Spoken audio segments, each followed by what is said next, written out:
NA-130 ان کا بغور ایک انالیسس کیا ہے، انہوں نے تفتیش کی ہے، اور یہ کامن ویلتھ والے بھی اسی کی بات کر رہے ہیں، پتن کی رپورٹ کا حوالہ دے رہے ہیں۔ اب میرے حلقے میں کیا ہوا، 436 پولنگ سٹیشن تھے میرے حلقے میں، 436 میں سے 300 پولنگ سٹیشن ایسے ہیں جہاں قومی اسمبلی کا ووٹر ٹرن آؤٹ اور صوبائی اسمبلی کا ووٹر ٹرن آؤٹ دونوں تقریباً 40% ہیں۔ اگر 40% قومی اسمبلی کے ووٹ پڑے تو 40% ہی اس پولنگ سٹیشن پہ صوبائی اسمبلی کے ووٹ پڑے۔ 130 پولنگ سٹیشن ایسے ہیں جہاں قومی اسمبلی کا ٹرن آؤٹ، یہ میرے حلقے کی بات ہے، لاہور NA-128، 90 سے 95% ہے، اور انہی پولنگ سٹیشنز پہ صوبائی اسمبلی کا ٹرن آؤٹ 40% سے کم ہے، اور یہی صرف وہ پولنگ سٹیشن ہیں جہاں مجھے ہارا ہوا دکھایا گیا ہے۔ تو اب آپ سوچئے باقی پورے لاہور میں ٹرن آؤٹ اسی طرح ہے، مجموعی طور پہ بھی ٹرن آؤٹ پورے ملک کا یہی تھا 40-41%۔ تو مخصوص پولنگ سٹیشنز پہ جہاں ٹرن آؤٹ 90%، 95% کیا گیا، اور وہاں جو منظور نظر جماعتیں ہیں، جو حکومت میں اس وقت جماعتیں ہیں، ان کے امیدواروں کو 100، 110، 120، 130 پولنگ سٹیشنز پہ جتوا کر پورے حلقے کا رزلٹ جو ہے وہ تبدیل کر دیا گیا۔ اب میرے حلقے میں میرے 1,60,000 ووٹ تو مانتا ہے الیکشن کمیشن، لیکن میرے مد مقابل کے ووٹ 1,73,000 میاں نواز شریف کے، میاں شہباز شریف کے ووٹوں سے بھی زیادہ ووٹ وہ بنا دیے، اور وہ ووٹ بنانے کے لیے 130 پولنگ سٹیشنز پر ان کو قومی اسمبلی کا ٹرن آؤٹ 90% سے زیادہ کرنا پڑا، اور انہی پولنگ سٹیشنز پہ پروونشل اسمبلی کا ٹرن آؤٹ 40% سے کم ہے۔ تو یہ وہ حقیقت ہے جس کا اظہار کامن ویلتھ کی یہ رپورٹ کر رہی ہے کہ یہ ایک حلقے میں نہیں ہوا، پھر وہی 90 سے 95 حلقوں میں یہ ہوا ہے۔ اب یہ ایسی حقیقت ہے جو الیکشن کمیشن کی ویب سائٹ پہ کل تک موجود تھی، آج کا مجھے نہیں پتا۔ کوئی بھی اگر وہاں جاتا اور الیکشن کمیشن کی ویب سائٹ پہ کسی بھی حلقے کے پولنگ سٹیشنوں کو دیکھتا کہ کیا قومی اسمبلی اور صوبائی اسمبلی کے ووٹ برابر ہیں، یا ان میں 40 اور 95% کا فرق ہے، کہ قومی کے 95% پڑھ رہے ہیں، صوبائی کے 40 پڑھ رہے ہیں، تو یہ بات پکڑ لی ہے کامن ویلتھ کی اس رپورٹ میں۔ اب یہ رپورٹ دنیا کے ہر دارالحکومت میں جو متعلقہ افسران ہیں ان کے سامنے ہے۔ اب آپ مجھے بتائیے کہ اس رپورٹ کے بعد اس نظام کی کیا عزت رہ گئی، کیا وقت رہ گئی؟ اس نظام سے منسلک لوگ جب کسی بھی دارالحکومت میں اتریں گے اور کہیں گے کہ ہم پاکستان کی نمائندگی کرتے ہیں، تو پاکستان کے پتھروں کی نمائندگی کرتے ہیں، یا وہ پاکستان کے جیتے جاگتے عوام کی نمائندگی کرتے ہیں؟ عوام کی نمائندگی تو وہ نہیں کرتے، وہ پاکستان کے پتھروں کی نمائندگی بھی نہیں کرتے، کیونکہ یہ دھرتی پاکستان کے عوام کی دھرتی ہے، خدا تعالیٰ کی تفویض کردہ امانت ہے، جس کے ضامن پاکستان کے لوگ ہیں، جن کا ووٹ اس دھرتی پر اللہ تعالیٰ کے حکم کو رائج کرتا ہے۔ تو یہ ہوا 8 فروری 2024 کو پاکستان کے عوام کے خلاف ایک حملہ ہوا، ان کی آواز کو چھینا گیا، آپ کی میری آواز کو چھینا گیا، پاکستان کے لوگوں کو دھتکارا گیا، حقیر جانا گیا، ان کو معزول کیا گیا اس منصب سے جو خدا تعالیٰ نے ان کو دیا ہے۔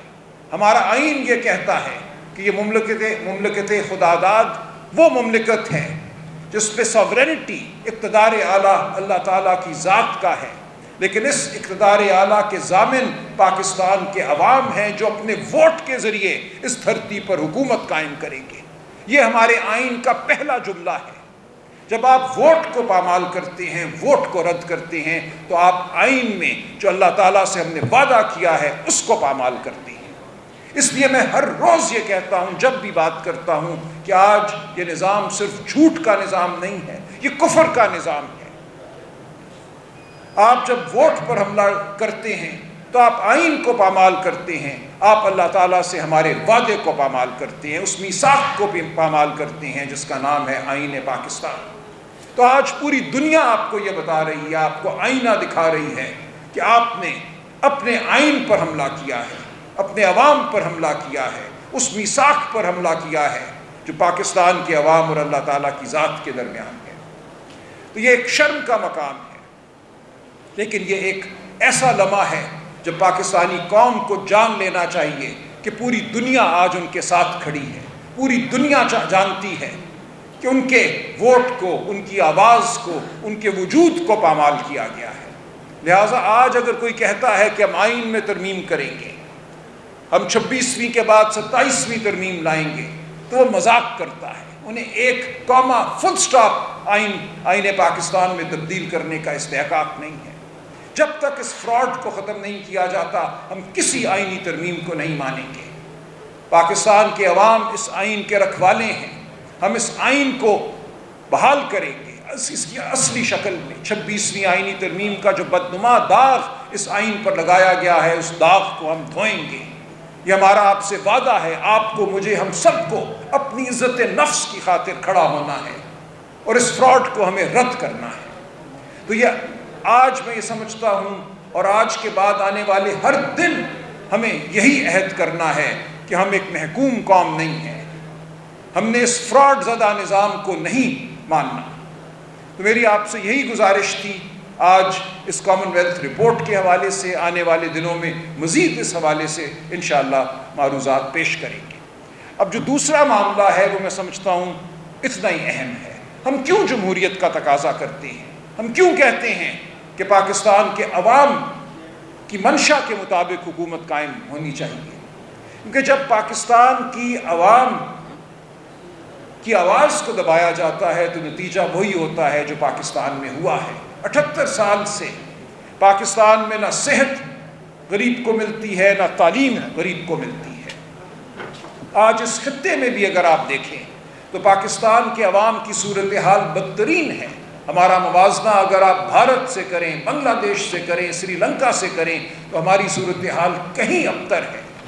15 سال کی عمر میں 40% بچے سٹنٹڈ ہیں، یعنی کہ ان کا جسم اور ان کا دماغ ان کی عمر کے لحاظ سے کمتر ہے۔ 15 سال کے بچے کا دماغ اور جسم 10 سال کے بچے کا ہے۔ 15 سال کی عمر کے بچوں کو آپ دیکھیں تو 60% بچے ایسے ہیں جو ایک پیرا پڑھ نہیں سکتے، جو کسی بھی اسکول میں نہیں جاتے، کسی مدرسے، ووکیشنل ٹریننگ کہیں بھی نہیں جاتے۔ تو یہ ہے نتیجہ جب آپ ایک غیر نمائندہ حکومت قائم کرتے ہیں، جب آپ ایسے لوگوں کو اقتدار دیتے ہیں جن کے دل میں عوام کا درد نہیں ہوتا۔ تو پاکستان کی جو صورتحال آج ہے وہ اس لیے ہے کہ پاکستان میں کبھی بھی عوام کی آواز کو پنپنے نہیں دیا گیا۔ جو حکومت ہے، جو نظام ہے، وہ ہمیشہ عوام دشمن رہا ہے ماسوائے چند سالوں کے۔ ہر چند سالوں کے بعد ہمارے نظام پر حملہ ہوا ہے، عدالتوں کو محکوم کیا گیا ہے، پارلیمان کو مفلوج کیا گیا ہے، اور اس کا نتیجہ ہمارے سامنے ہے۔ آج نہ صحت میسر ہے، نہ تعلیم میسر ہے۔ دیکھیں، یہ ہماری بدقسمتی رہی ہے پاکستان کی، پاکستانی قوم کی۔ یہی جو میں نے عرض کیا 78 سال سے کہ مطلق العنان حکومتیں، وہ حکومتیں جن کا عوام سے کوئی رابطہ نہیں، جو عوام کی منتخب شدہ نہیں ہیں، وہ اس ریاست پر بوجھ ڈال جاتی ہیں، اور اس بوجھ کو پھر پاکستان کی عوام کو اٹھانا پڑتا ہے۔ ہم بین الاقوامی قوانین کے تابع ہو جاتے ہیں۔ تو یہ غیر منتخب فراڈ حکومتیں جو کچھ کرتی ہیں، اس کا خمیازہ ہمیں بھگتنا پڑتا ہے۔ ہم دیکھیں گے جب وہ وقت آئے گا کہ ہمیں کیا کرنا ہے، ہم ذمہ داری کا ثبوت دیں گے، ہم پاکستان کے عوام کی فلاح کے لیے جو بھی راستہ ہے وہ اپنائیں گے۔ ٹھیک ہے، دیکھیں، یہ ایک بیانیہ ہے جو بنایا جاتا ہے اور ہمارے سامنے رکھا جاتا ہے۔ میں اس میں الجھوں گا نہیں آپ کے ساتھ۔ میں آپ کو صرف اتنا کہنا چاہتا ہوں کہ عمران خان نے اگر کوئی ڈیل کرنا ہوتی، اس جبر کے نظام کے ساتھ سمجھوتا کرنا ہوتا، تو وہ اور بشرا بی بی یہ 2 سال کا عرصہ جیلوں میں نہ گزارتے۔ جن حالات میں خان صاحب کو رکھا گیا ہے اور بالخصوص بشرا بی بی کو رکھا گیا ہے، وہ ایسے حالات ہیں کہ منصوبہ سازوں کا خیال تھا یہ ٹوٹ جائیں گے۔ رانا ثناء اللہ بھی یہ ماننے پر مجبور ہے کہ خان صاحب نے جیل میں ایک شاندار اننگز کھیلی ہے، کسی مصیبت نے ان کو نہیں توڑا۔ ان کا خیال تھا کہ یہ ایک ناز و نام میں پلا شہزادہ ہے، لیکن شہزادے نے جیل میں یہ ثابت کیا کہ وہ ایک جری جنگجو ہے، وہ ہر مصیبت کو سہ سکتا ہے۔ اس کی بیوی نے بھی یہ ثابت کیا ہے۔ نہیں، دیکھیں، بالکل ہی غلط بیانیہ ہے۔ یہ بھی ایک اس رجیم کا، اس ہائیبرڈ نظام کا بیانیہ ہے کہ پی ٹی آئی جو ہے وہ مفلوج ہو گئی ہے یا لیڈرشپ نہیں ہے، یہ بالکل غلط بات ہے۔ میں ابھی پچھلے 10 دن پنجاب کے تمام سیلاب زدہ آفت زدہ علاقوں میں گیا ہوں، ہماری لیڈرشپ ہر جگہ موجود ہے اور تندہی سے جو سیلاب زدگان ہیں ان کی مدد میں مصروف ہے۔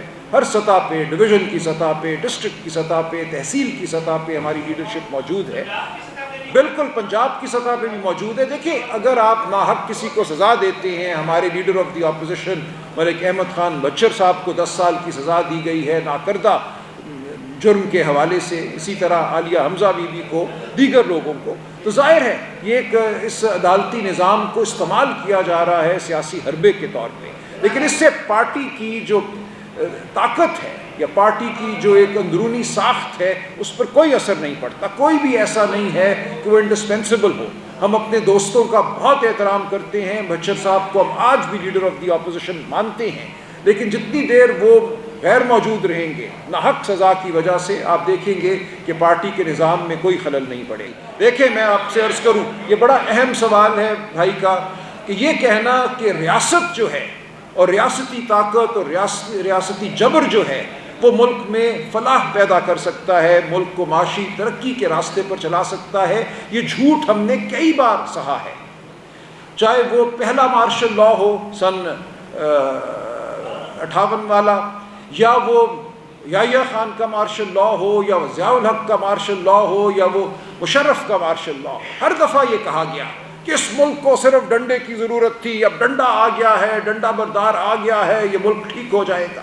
یہ ملک ہر مارشل لا کے دور کے بعد، ہر ایسے دور کے بعد جس میں آئین اور قانون کو پامال کیا گیا، پیچھے گیا ہے، یہ کمزور ہوا ہے۔ اگر آپ 60 کی دہائی کو دیکھیں، اس وقت کی تقریریں دیکھیں، تو بالکل آپ کو لگے گا کہ آج جو تقریریں کی جا رہی ہیں وہ اسی کی کاپی ہیں ہو بہو۔ یہ کہا گیا کہ اب یہ ایک ڈیکیڈ آف ڈیولپمنٹ ہے، یہ 10 سالہ منصوبہ ہے جو پاکستان کی تقدیر کو بدل دے گا۔ اس کا نتیجہ کیا ہوا کہ ملک دو لخت ہو گیا۔ آپ اگر ضیاء کے دور حکومت کو دیکھیں تو یہ کہا گیا کہ اب یہاں فراوانی ہوگی، ہم تو امریکہ کے بہت ہی قریبی اب ساتھی بن گئے ہیں، یہاں ڈالروں کی بوچھاڑ ہے۔ کیا نتیجہ ہوا؟ ملک میں کلاشنکوف کلچر پیدا ہوا، ملک میں منشیات پیدا ہوئی، ملک کا نوجوان در بدر ہو گیا۔ کراچی ایک خون آمیز ایک بستی بن گیا جہاں کسی کی جان مال محفوظ نہیں تھی۔ پورے ملک میں یہ ایک دہشت گردی کا جو افریت ہے یہ پیدا ہوا، لوگ بندوقیں لے کر کلاشنکوف لے کر ہر جگہ پھرے، اور آج دن تک ہم اس بات کو سہ رہے ہیں۔ اس کے کوئی دور میں آپ سے عرض کروں جہاں عوام اور ریاست میں مطابقت نہیں ہوتی، ہر اس دور میں غلط فیصلے ہوتے ہیں، وہ فیصلے ہوتے ہیں جو ملک کو کمزور کرتے ہیں، اور آج بھی ایسا ہی ہو رہا ہے۔ ہم اس روایت کو رد کرتے ہیں۔ عمران خان جیل میں بیٹھا ہی اس لیے ہے، اس کا جیل میں رہنا اس بات کا ثبوت ہے کہ ہم اس روایت کو رد کرتے ہیں۔ ہم کسی بیساکھی کی بنیاد پر اقتدار میں نہیں آنا چاہتے۔ ایسا اقتدار برائے نام اقتدار ہوتا ہے، اس میں کچھ بھی عوام کی فلاح کے لیے نہیں ہو سکتا۔ تو وہ اقتدار جو کسی کی دین ہو وہ عمران خان کو قبول نہیں ہے۔ ہم حقیقی آزادی کے لیے اسی لیے کھڑے ہیں، اسی لیے لڑ رہے ہیں کہ ہم کسی کی گود میں نہیں بیٹھیں گے۔